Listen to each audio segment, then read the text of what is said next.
Abdou Mbow, vous avez la parole. El Hadji Ousmane Fall se prépare.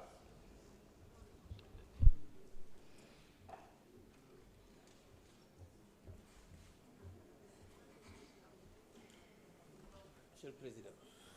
Merci, Monsieur le Président, Monsieur le ministre des Forces armées, Monsieur le ministre des Finances et du Budget, mes chers collègues. Monsieur le Président, mon intervention d'aujourd'hui va s'articuler autour de 3 points. Des hommages, des encouragements et un plaidoyer. Monsieur le ministre des Forces armées, j'ai entendu tout à l'heure mes collègues, surtout de Linguère, citer énormément d'officiers supérieurs. Celui qui est venu tout à l'heure a parlé de Djamal. Mais je vous dis que vous tous, le ministre des Forces armées habite à Thiès. Donc tous ces officiers supérieurs présentent les devoirs au ministre des Forces armées. Donc, Monsieur le Président de l'Assemblée, il faut dire à notre collègue Cheikh Oumar Sy que le ministre des Forces armées est de Thiès. Donc, Monsieur le ministre des Forces armées, je voudrais rendre un hommage mérité à nos forces armées, ces hommes et ces femmes qui font de sorte que nous, les politiques, on n'est pas stressés. Parce que moi je fais partie des députés qui parce que c'est la 14e année que je vote, grâce à Dieu, le budget du ministère des Forces armées. Et j'ai toujours été parmi les députés qui disent qu'on doit voter le budget des Forces armées sans débat. Pas parce qu'on ne doit pas faire un plaidoyer. Pas parce qu'on ne donne pas une ampleur à ce budget. Mais pour moi, c'est pour encourager les forces armées. Parce que ces hommes méritent tous les honneurs. Monsieur le ministre des Forces armées, je voudrais lancer un appel à nous tous de laisser nos forces armées en dehors de nos débats politiques. Parce que j'espère et je pense que si aujourd'hui nous parvenons à avoir un État, une nation, c'est parce qu'on a des forces armées responsables, mais aussi une armée républicaine.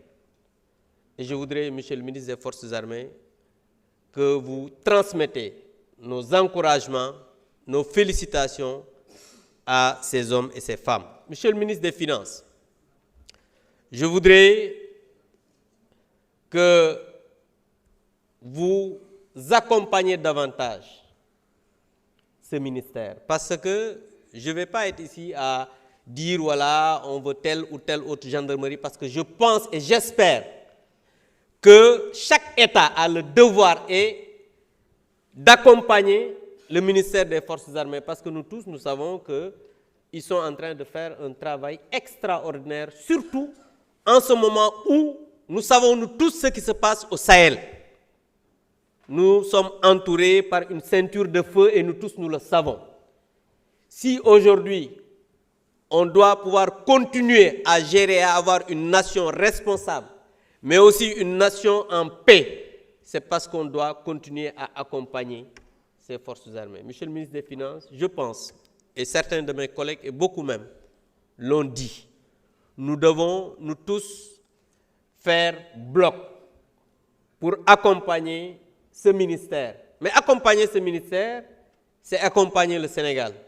Parce que chaque chef de l'État, chaque président de la République dans ce pays a fait des bons en avant au niveau des forces armées. Parce que nous tous, nous savons qu'aujourd'hui, les forces armées ont davantage, ont des moyens, c'est vrai.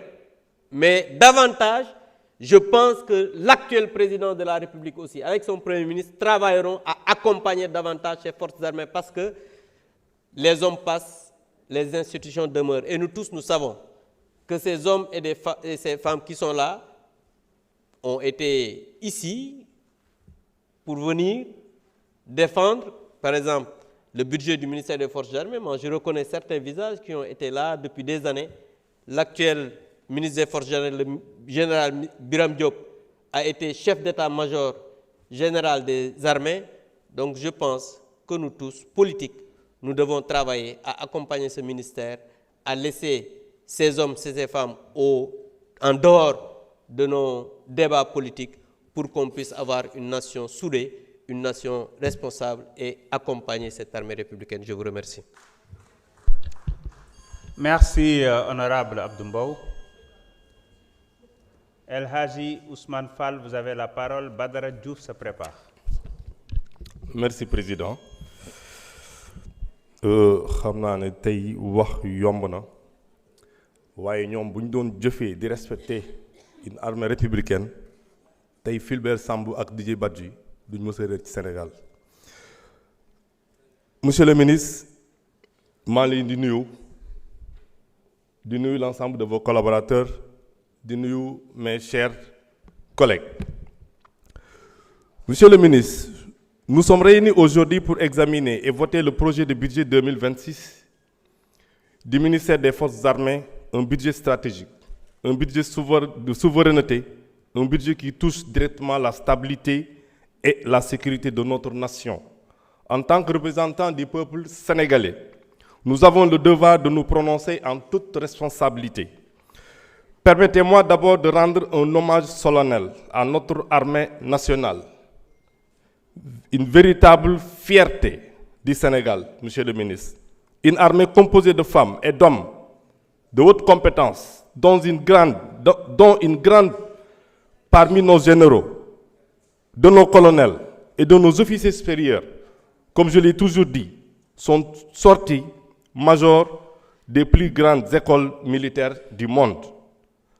Ce niveau d'excellence prouve que nous disposons ici au Sénégal de ressources humaines capables de protéger efficacement notre territoire, nos institutions et nos populations. Cette compétence exceptionnelle, ce professionnalisme reconnu, justifie pleinement la confiance que nous mettons dans notre propre armée et non dans une armée étrangère pour assurer la sécurité de nos concitoyens. Oui, Monsieur le ministre, nous sommes fiers de vous. Oui, vous êtes une armée républicaine, comme l'a dit récemment le Premier ministre Ousmane Sonko.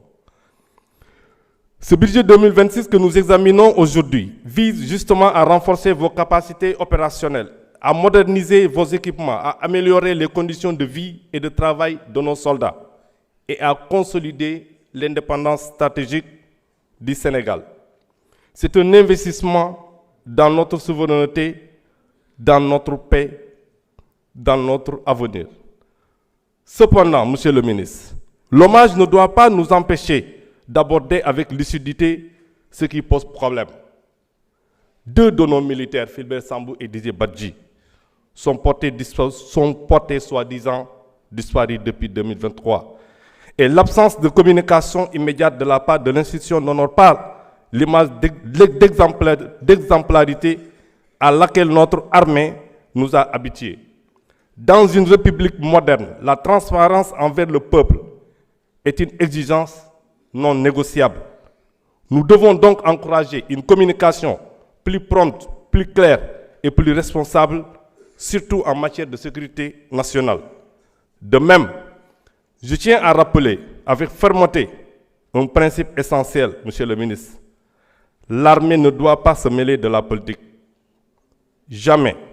Sa force, son prestige et sa légitimité reposent précisément sur sa neutralité, sur son ancrage républicain, sur son engagement exclusif au service de la nation et non au service d'intérêts partisans. Chers collègues, en votant ce budget 2026, nous faisons le choix de soutenir une armée forte, moderne, souveraine et exemplaire. Nous faisons le choix de protéger notre pays et de renforcer la confiance entre la nation et ceux qui portent l'uniforme. Que vive notre armée nationale, que vive notre République et que vive un Sénégal juste, prospère et juste. Monsieur le ministre, fu may daanale Colobane laa dëkk. Colobane dafa am benn poste de santé bu fa nekk au niveau de la gendarmerie. Ñun ñëpp man mii fa lay fajoo sama njaboot di fa lay fajoo donc ñu bëgg bu dee mën nañu relever plateau médical bi ci centre boobu vraiment dina ci doon lu baax maa leen di jaajëfal merci. Jërëjëf honorable Badara Diouf, vous avez la parole. Bantawage se prépare. C'est bon pour vous retirer, ok. Instant d'enfant se prépare. Monsieur le Président, Monsieur le Ministre,